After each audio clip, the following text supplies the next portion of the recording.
প্রিয় শিক্ষার্থীবৃন্দ, আসসালামু আলাইকুম। আজকে ইংরেজির আরো একটি নতুন কনসেপ্ট নিয়ে আমরা আলোচনা করতে যাচ্ছি। ওকে, আমরা দেখি একটু কি নিয়ে আলোচনা করতে যাচ্ছি। আমরা একটু খেয়াল করেন, এখানে কিছু কিওয়ার্ড দেওয়া আছে। Always, often, sometimes, everyday, daily, normally, usually, occasionally, generally. এই যে ওয়ার্ডগুলো দেওয়া আছে, আমরা ছোটবেলা থেকে পড়ে আসতেছি। এই ওয়ার্ডগুলো যদি কোনো সেন্টেন্সে থাকে, ওই সেন্টেন্সটা প্রেজেন্ট ইনডিফিনিট টেন্স হয় সাধারণত। এখন আসেন, এটা আপনারা সবসময় মুখস্থ করে আসছেন, আমি আসলে আপনাদেরকে মুখস্থ করাইতে চাচ্ছি না। একটু বুঝেন, আপনি জাস্ট এটা মাথায় রাখেন যে অভ্যাসগত কর্ম বোঝালে প্রেজেন্ট ইনডিফিনিট টেন্স হয়। কি বোঝালে? অভ্যাসগত কর্ম বোঝালে প্রেজেন্ট ইনডিফিনিট টেন্স হয়। এখন একটু খেয়াল করেন, আমি যদি বলি, দেখেন, আমি সব সময় সত্য কথা বলি। আমি সব সময় কি করি? সত্য কথা বলি। এখন আসেন, এই যে আমি সব সময় সত্য কথা বলি, এটা আমার কি হয়ে গেছে? অভ্যাস হয়ে গেছে, মানে এটাতে আমি অভ্যস্ত। তার মানে এখানে অলওয়েজ থাকার কারণে সেন্টেন্সটা দিয়ে আসলে অভ্যাসগত একটা কর্ম বোঝাচ্ছে, রাইট? একইভাবে দেখেন, আমি প্রায় সময়, আমি প্রায় সময়, অফেন মানে কি? প্রায়, রাইট? আমি প্রায় সময় মুভি দেখি, রাইট? তার মানে আমি এই মুভি দেখায় কি হয়ে গেছি বলুন তো, একটু অভ্যস্ত হয়ে গেছি, রাইট? অফেন থাকার কারণে এই সেন্টেন্সটা দিয়ে কি বোঝাচ্ছে? আপনার অভ্যাসগত কর্ম বোঝাচ্ছে।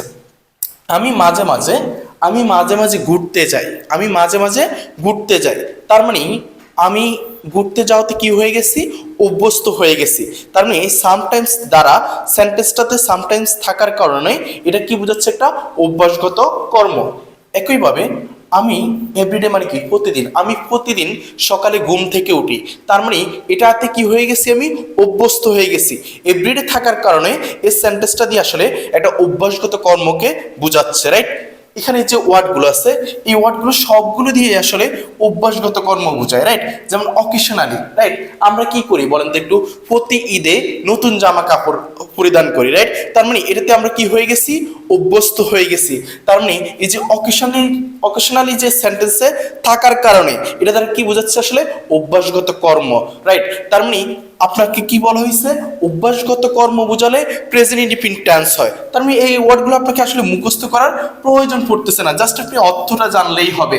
এই ওয়ার্ডগুলো দ্বারা কি বোঝায়? আসলে এই ওয়ার্ডগুলো সেন্টেন্সে থাকলে ওই সেন্টেন্স দ্বারা মূলত অভ্যাসগত কর্ম বোঝায়, রাইট? আর অভ্যাসগত কর্ম বোঝালে প্রেজেন্ট ইনডিফিনিট টেন্স হয়। এখন আসেন, প্রেজেন্ট ইনডিফিনিট টেন্স বলতে কি বোঝাচ্ছে?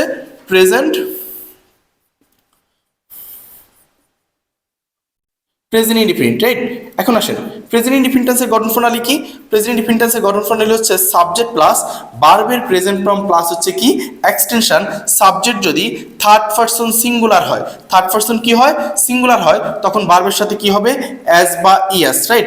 এখন থার্ড পারসন সিঙ্গুলার কোনগুলো? হি, শি, এরপর হচ্ছে আপনার ইট, এরপর হচ্ছে আপনার নাম, রাইট? নেম। এটা যদি সিঙ্গুলার হয়, অর্থাৎ এটা যদি একজনকে বা একটিকে বোঝায়, তখন এটা কি হবে? Third person singular. সো তখন ভার্বের সাথে কি হবে? অ্যাজ বা ইয়েস হবে। ওকে, আমরা এক্সাম্পল দেখি, ক্লিয়ার করি। কি বলা হচ্ছে দেখেন একটু। Rakib go to office everyday, go to office everyday. তো আমরা কি বলছি দেখেন, এভরিডে থাকলে ওই সেন্টেন্সটা দ্বারা আসলে অভ্যাসগত কর্ম বোঝায়। যেমন সে প্রতিদিন কোথায় যায়? অফিসে যায়, রাইট? তার মানে এটা দ্বারা কি বোঝাচ্ছে? অভ্যাসগত কর্ম। আর অভ্যাসগত কর্ম বোঝালে প্রেজেন্ট ইনডিফিনিট। এক্ষেত্রে দেখেন, সাবজেক্ট হিসেবে কি আছে? রাকিব আছে। রাকিব একটা কি বলেন? নাম। নাম, যে কোনো ধরনের নামই হচ্ছে কি? Third person. এখন আসেন, এটা কি? রাকিব হচ্ছে একজনকে বোঝাচ্ছে, সো এটা থার্ড পারসন সিঙ্গুলার। সো আমার ভার্বের সাথে কি হবে বলেন তো একটু? অ্যাজ বা ইয়াস, রাইট? তাহলে এখানে কি হবে? অ্যান্সার গোস হবে। কি হবে? গোস হবে। একইভাবে যদি আমরা একটু খেয়াল করি, এখানে কি লেখা আছে দেখেন, রোড মিসহ্যাপ, অর্থ হচ্ছে সড়ক দুর্ঘটনা। অর্থ হচ্ছে কি? সড়ক দুর্ঘটনা happen in our country everyday, মানে প্রতিদিন আমাদের দেশে ঘটে, রাইট? সড়ক দুর্ঘটনা। এখন আসেন, এই এভরিডে থাকার কারণে এই সেন্টেন্সটা দিয়ে আসলে কি বোঝাচ্ছে? অভ্যাসগত কর্ম বোঝাচ্ছে, রাইট? তো এভরিডে থাকলে কোন টেন্স হবে বলেন তো? Present indefinite tense. এখানে আমরা যদি একটু দেখি, রোড মিসআপ, সড়ক দুর্ঘটনা, এটা একটা নাম। অর্থাৎ রাস্তাতে ধরেন একটা অ্যাক্সিডেন্ট হয়েছে, এটার নাম দিচ্ছেন আপনি রোড অ্যাক্সিডেন্ট, অর্থাৎ রোড মিসআপ, সড়ক দুর্ঘটনা বলতেছেন, রাইট?